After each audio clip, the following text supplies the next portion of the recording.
லன் தனாலுல் பிர் ஹத்தா துன்ஃபிகு மிம்மா துஹிப்பூன். நீங்கள் விரும்புகிற செல்வத்தை தர்மம் செய்யாமல் நீங்கள் அல்லாஹ்வுடைய புறத்திலிருந்து முழுமையான கூலியை பெற முடியாது. நம்ம விரும்புறத கொடுக்கணும் அப்படிங்கிற ஆயத்து. இந்த ஆயத்து குறித்து நிறைய சம்பவங்கள் இருக்குதுங்க. நம்ம கேள்விப்பட்டிருப்போம். ஒரு சஹாபி தன்னுடைய பைருஹாங்கிற தோட்டத்தை கொடுத்தாரு. 600 மரங்கள் உள்ள தோட்டம். எனக்கு பிடித்தமான செல்வம் அதுதான், கொடுத்துட்டேன்னு சொன்னாங்க. உமருல்லான் அவர்கள், யா ரசூலல்லாஹ், எனக்கு பிடித்தமான செல்வம் ஹைபர்ல இருக்கிற ஒரு தோட்டம் தான், நான் அந்த தோட்டத்தை என்ன செய்யட்டும்? அப்பதான் நபி ஸல்லல்லாஹு அலைஹி வஸல்லம் சொன்னாங்க, அதை வக்ஃப் செஞ்சிருந்தாங்க. இஸ்லாத்துல செய்யப்பட்ட முதல் வக்ஃப் யாருடையது? ஹஜ்ரத் உமருடையது தான். அதான் எனக்கு பிரியமானது, அதை வக்ஃப் செஞ்சுட்டேன். இப்படி சஹாபாக்கள் இந்த ஆயத்து இறங்கின பிறகு தனக்கு பிடித்தமான செல்வம் எது அதை செஞ்சாங்க. ஹஜ்ரத் இப்னு உமர் வாழும் காலம் வரை இந்த ஆயத்தின்படி வாழ்ந்தாங்க. என்ன, அவருக்கு ஏதாவது ஒரு பொருள் பிடித்து விட்டது என்று சொன்னால் அதை தர்மம் செஞ்சிருவார்.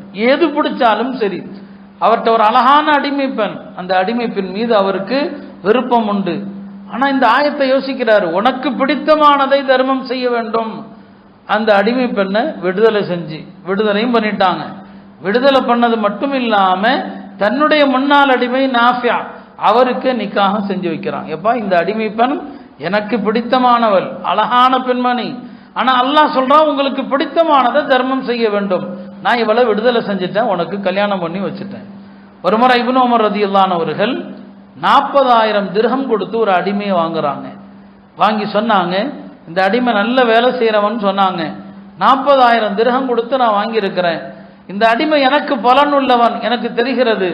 எனக்கு பலனுள்ள இவனை அல்லாஹ்வுக்காக நான் விடுதலை செய்கிறேன். விடுதலை செஞ்சுட்டாங்க. வாங்கி அடுத்த நிமிஷம் அந்த அடிமை கேட்கிறாரு, இப்னு உமர் அவர்களே, வாங்கினீங்க, விடுதலையும் செஞ்சிட்டீங்க, எஜமானாக இருந்தா எனக்கு சோறு போடுவீங்க, விடுதலை செஞ்சு என் கையில காசே கிடையாது, இந்த அப்படி இன்னொரு 40,000 திர்ஹம் அவர் கையில கொடுக்குறான். இப்படி வாழ்நாள் முழுக்க அவருக்கு எந்த பொருள் பிடித்தாலும் தர்மம் செஞ்சிருவாங்க. எனவே இந்த ஆயத்தை இன்றைக்கு நாம கேட்கவிருக்கிறோம். உங்க வாழ்க்கையில ஒரு தடவையாவது, அதுக்காண்டி ஒரு தடவைன்னு அர்த்தம் அல்ல, ஒரு தடவையாவது உங்களுக்கு பிடித்தமான ஒன்றை அல்லாஹ்வுக்காண்டி கொடுங்க.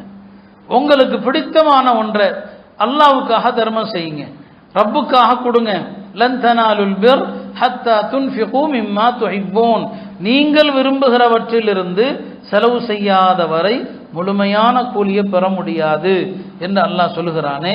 இந்த வசனத்தை நம்முடைய வாழ்க்கையில அமல் செய்யணும். இப்படித்தான் நமது முன்னோர்கள் இருந்தாங்க.